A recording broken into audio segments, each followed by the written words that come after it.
Bonsoir à tous. Premier sujet à traiter dans ce flash de 18 h, c'est le plafonnement des prix de certains produits de grande consommation pour éviter une hausse au moment où la pandémie à coronavirus fait des victimes. Le directeur général du commerce intérieur a donc fait le point. Son bilan fait état d'une bonne appréciation de ces mesures, mais également de la détermination des agents du ministère du commerce à traquer les contrevenants. À 20 h, vous aurez le reportage complet de Jean-Louis Gbangbo. Le Fonds national de lutte contre le sida a fait don de 6 000 kits alimentaires et d'hygiène aux personnes vivant avec le VIH-Sida, notamment dans le Grand Abidjan.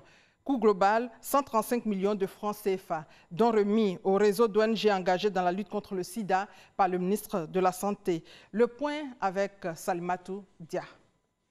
Face aux effets socio-économiques de la Covid-19, les personnes vivant avec le VIH reçoivent le soutien du Fonds national de lutte contre le sida, qui leur a fait don de kits alimentaires et d'hygiène à travers le ministère de la Santé et de l'Hygiène publique. Avec votre caution, Monsieur le ministre, le Fonds national de lutte contre le sida met à disposition ce jour 3 000 kits alimentaires et 3 000 kits hygiéniques d'un coût total de 135 millions, composé de denrées de première nécessité pour le soutien du ministère de la Santé et de l'Hygiène publique aux personnes vivant avec le VIH. Le ministère de la Santé et de l'Hygiène publique, à son tour, va soulager ces personnes, notamment les plus indigentes, à travers les réseaux d'ONG engagés dans la lutte contre le sida.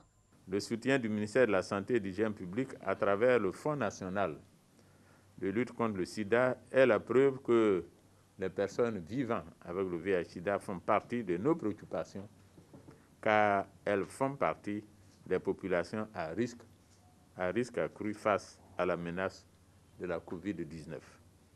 Nous allons donc continuer à rechercher les moyens de protéger le plus grand nombre d'entre elles. Je souhaite donc que ces kits alimentaires et hygiéniques que vous mettez à disposition de toutes ces personnes qui en ont besoin soient distribuées par vos soins. Conscient que le nombre de kits reste insuffisant pour plus de 28 000 personnes vivant avec le VIH, encadrées par les réseaux au niveau d'Abidjan, le Fonds national de lutte contre le sida a engagé le plaidoyer auprès du comité de gestion du Fonds spécial de solidarité Covid-19 afin d'obtenir davantage de moyens pour couvrir le maximum de personnes vivant avec le VIH. Inauguration du poste de police frontière de Tiefenzo dans le département de Minian et remise d'équipements sanitaires pour lutter contre la propagation du coronavirus. L'Organisation internationale pour les migrations appuie l'État de Côte d'Ivoire à travers ce projet pour une gestion efficace des frontières. Double cérémonie en présence du ministre de la Sécurité et des ambassadeurs de l'Allemagne et du Japon. À 20 h, le compte-rendu de notre correspondante Ève Bouy. L'autre actualité concerne les travaux de renforcement en eau potable, travaux lancés dans la région de la Bagoué, précisément à Zaguinasso, dans le département de Kouto, par le ministre de la Construction, du Logement et de l'Urbanisme, Bruno Nabayé Koné. Le projet va à terme permettre d'améliorer l'accès à l'eau potable de plus de 6 000 personnes.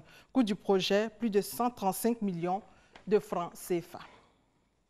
Et hors de nos frontières, la mission de l'ONU a affirmé que les pouvoirs rivaux avaient accepté de reprendre des pourparlers après une suspension de plus de 3 mois en vue d'un cessez-le-feu en Libye, pays en proie au chaos.